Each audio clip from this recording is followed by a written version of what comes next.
నమస్తే. ఎన్నో ఆధ్యాత్మిక కార్యక్రమాలు మన ఛానల్‌లో ప్రసారం అవుతూ ఉంటాయి. ధర్మానికి రూపంగా నేను భావిస్తూ ఉంటాను. తండ్రిలా భావిస్తూ ఉంటాను. మనందరికీ సుపరిచితులు.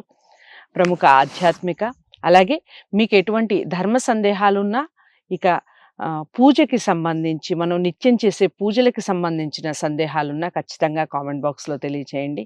ఇక జ్యోతిష్యానికి సంబంధించి, వాస్తుకు సంబంధించి ఎలాంటి డౌట్స్ ఉన్నా స్క్రీన్ మీద కనపడే నంబర్‌కి కాల్ చేయొచ్చు. శివప్రసాద్ గురువు గారు కొన్ని ధర్మ సందేహాలతో ఈరోజు కార్యక్రమం మొదలవుతోంది. మీకు ఈ ధర్మ సందేహం మీకు కనుక ఉంటే ఇక నుంచి ఇలా పాటించే ప్రయత్నం చేయండి. నమస్కారం గురువుగారు. ఆశీర్వచనం తల్లి.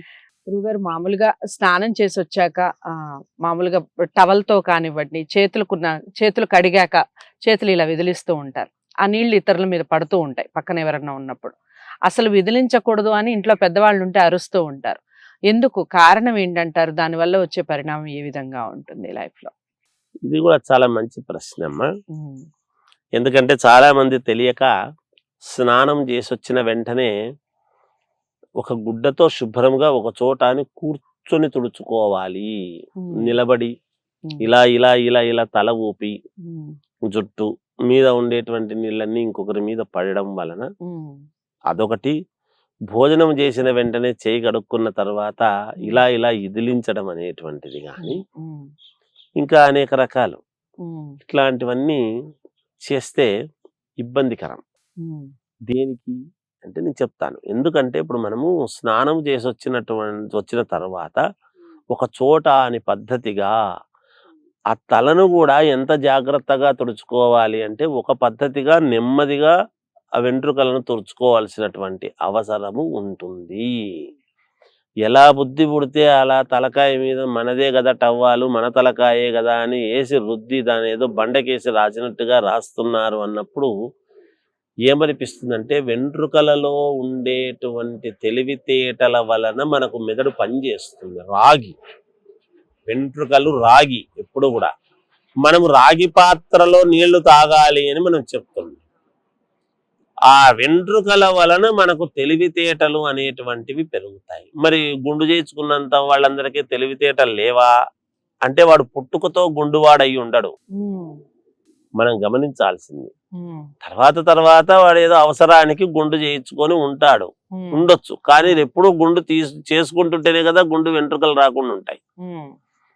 చేసుకోకుండా అయితే ఉండరు. ఆ వెంట్రుకల వలన కొంచెం అంటే లోపల మొలిచినటువంటివి ఉంటాయి అన్నమాట. అవి మన తల నిండా లోపలంతా ఉంటాయి, ఉండకుండా ఉండవు. అందువలన అవి ఎలా బుద్ధి పుడితే అలా తుడిచి అది కొంచెం మృతత్వం చెందేట్టుగా వెంట్రుకల్లో ప్రాణం ఉంటేనే కదా అవి పెరుగుతాయి. వెంట్రుకల్లో కూడా అవి లేకపోతే ఎట్లా వస్తుంది? పెరగవు ఇంకా. అందువలన ఆ మృతుత్వం ఇది పోయేటట్టు చేసుకోరాదు. మన జ్ఞాన సంపద మనకే పోతుంది కాక ఒకటి నంబర్ 1. రెండవది ఇతరులకు ఇదించినటువంటి దాని వలన ఏమవుతుంది అంటే మనకు పాపం వస్తుంది. ఇప్పుడు దేవుడి యొక్క కళ్యాణానికి సంబంధించినటువంటిది గాని దేవతా అభిషేక జలము గాని మనం ఇలా ప్రతి వాళ్లకు మామూలుగా ఈ పురోహితులు అపవిత్ర పవిత్రోవా సర్వా వస్తాంగతోపివా విస్మరేత్ పుండరీకాక్షం సబాహ్యాభ్యంతర శుచి అని ఇలా ప్రోక్షణ చేయటం గాని లేదా దేవుడి యొక్క అభిషేక జలము గాని సంప్రోక్షణ చేయడం గాని జరుగుతుంది. అది పుణ్యం. దేవుడి యొక్క అభిషేక జలము కాబట్టి మనకు పుణ్యం వస్తుంది. వీడు మనుషులు తిన్న ఎంగిలి ఇంకొకరికి చేయగడుక్కొని విదిలిస్తున్నాడు అని అంటే పాపం వస్తుంది, చాలా పాపం వస్తుంది. అది దానివల్ల తెలియక చాలా మంది ఇలా ఇలా ఎదిలించడం చేయటం అట్లాంటివన్నీ చేస్తూ ఉంటారు. అది లేనిపోని పాపాలు అన్నమాట. తెలిస్తే ఎవరు చెయ్యరు. తెలియకపోవడం వలన అలా విదిలించడం అనేటువంటిది జరుగుతుంది. ఇంకా కొంతమంది స్నానం చేసి వచ్చినటువంటి తర్వాత మన తల దుడుచుకొని శరీరాన్నంత దుడుచుకొని ఇలా పటామని ఇదిలిస్తారు.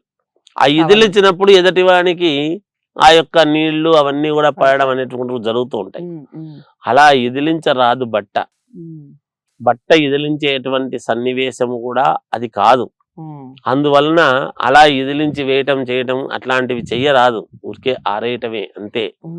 ఎవరికి ఎటువంటి ఇబ్బంది కలగకుండా పక్కన ఎవరున్నారు ఏమి అనేటువంటిది చూసుకొని చాలా జాగ్రత్తగా చేయి కడుక్కున్న తర్వాత ఒక గుడ్డతో శుభ్రంగా చేయి తుడుచుకోవడం అనేటువంటిది చాలా అవసరం, చాలా జాగ్రత్తగా అవసరం. అలా మంది మీద ఇలా పోస్తూ ఇట్లా చేస్తూ అలా చేస్తున్నారు అంటే మహాపాపము అనేటువంటిది ఉన్నది కనుక తెలుసుకొని జీవితంలో ముందుకు వెళ్ళాలి ప్రతిదీ కూడా.